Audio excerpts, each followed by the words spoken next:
Kważi 4 minn kull 5 Maltin huma sodisfatti bil-miżuri qed jieħu l-Gvern Malti quddiem il-kriżi internazzjonali ta' bħalissa.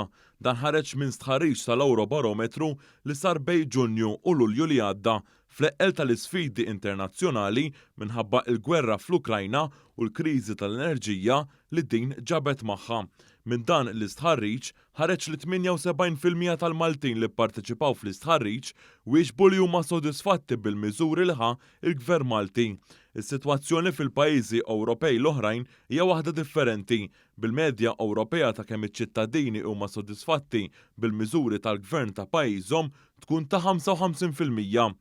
Waqt dan iż-żmien ta' sfidi internazzjonali bla preċedent, il-Gvern Malti ħa miżuri biex żamm il-prezzijiet tal-enerġija u tal-fjuwil stabbli.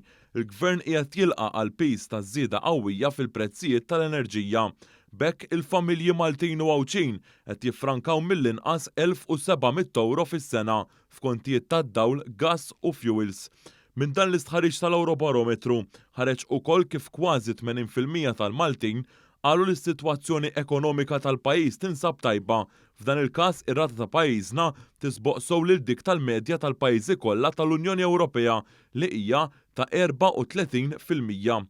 Minn dan l-istħarriġ ħareġ ukoll li s-sitwazzjoni finanzjarja tal-familji Maltin hija waħda b'saħħitha. Fil-fatt 86% tal-Maltin wieġbu li s-sitwazzjoni finanzjarja tagħhom hija tajba. Minkejja l-isfidi internazzjonali li għaddejjin minnhom bħalissa jirriżulta li l-Maltin huma l-aktar ottimisti minn fost il-popli kollha ta' 27 stat membru tal-Unjoni Ewropea.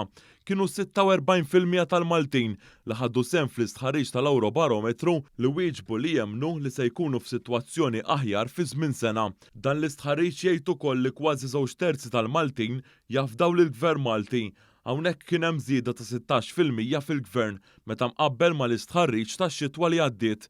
F'dan l-istħarriġ ħareġ ukoll li l-fiduċja fil-Korp tal-Pulizija f'Malta hija ta' kważi 70%.